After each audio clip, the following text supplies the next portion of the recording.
জীবনের ৭০ বসন্ত পার করা এই মানুষটি এখন চরম এক অনিশ্চয়তার মুখোমুখি। একে একে তিনবার তার সাজানো সংসার আর ঘরবাড়ি গিলে খেয়েছে নিষ্ঠুর ধরলা। প্রতিবারই শূন্য থেকে নতুন করে বেঁচে থাকার লড়াই শুরু করেছিলেন বৃদ্ধ দেলোয়ার। ঘর সব ভাঙি দেওয়া লেছে, থাকার মতো কোনো জায়গা নাই। 3বার বাড়ি ভাঙলে এবার নিয়ে 4বার হওয়া লেছে বাড়ি ভাঙা। দেলোয়ার হোসেনের বাড়ি থেকে নদীর দূরত্ব এখন মাত্র 5 থেকে 7 হাত। যে কোনো মুহূর্তে নদী গর্ভে বিলীন হয়ে যাবে তার মাথা গোঁজার শেষ ঠাঁই। 5-7 জায়গা আছে, ভাঙলে ইটা ঘর ফেলে দেয়, আর বিড়বারও উপায় নেই আমার। দেলোয়ার হোসেনের মতো নিঃস্ব কুড়িগ্রাম সদর উপজেলার সারডোব গ্রামের মানুষেরা এখন চাতক পাখির মতো চেয়ে আছেন প্রশাসনের দিকে। তিস্তা, ধরলা, দুধকুমার ও ব্রহ্মপুত্র নদের ভাঙন শুরু হয়েছে। গত এক সপ্তাহে জেলার বিভিন্ন এলাকায় প্রায় 1.5 শতাধিক ঘরবাড়ি হারিয়ে মানুষের বাড়িতে অথবা বাঁধে আশ্রয় নিয়েছে। শত শত একর ফসলি জমি নদী গর্ভে বিলীন হয়ে গেছে। হুমকির মুখে পড়েছে রাস্তাঘাট, মসজিদ, কালভার্ট। তীরবর্তী হাজারো মানুষের দিন কাটছে অনিশ্চয়তায়। আমার ভূমি ভাও যা কিছু আমার সব শেষ।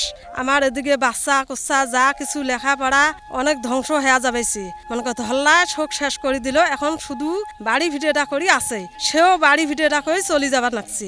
ভাঙন রোধে অতি দ্রুত জরুরি ভিত্তিতে জিও ব্যাগ বা স্থায়ী বাঁধের ব্যবস্থা না করা হলে হয়তো আগামী কয়েকদিনের মধ্যে সূর্য ওঠার আগেই মানচিত্র থেকে হারিয়ে যাবে সারডোব গ্রামের নাম।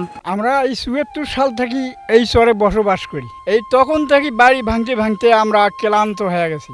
এখন বাড়ি ভাঙার পরে এইদিকে ভাঙছে, ওইদিকে বাড়ি করছি, এখন ওদিকেও ভাঙে।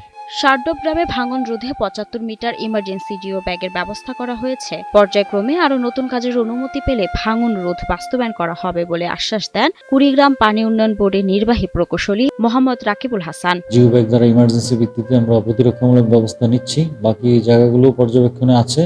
পর্যায়ক্রমে জনগুরুত্বপূর্ণ ঘনবসতি ইত্যাদি বিবেচনায় আমরা বাকি জায়গাগুলোতে ভবিষ্যতে কাজ করব।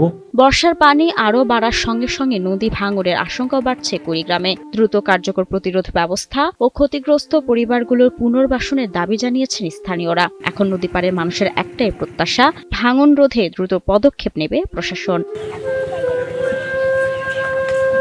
মাহমুদা মুন্নি, ৭১।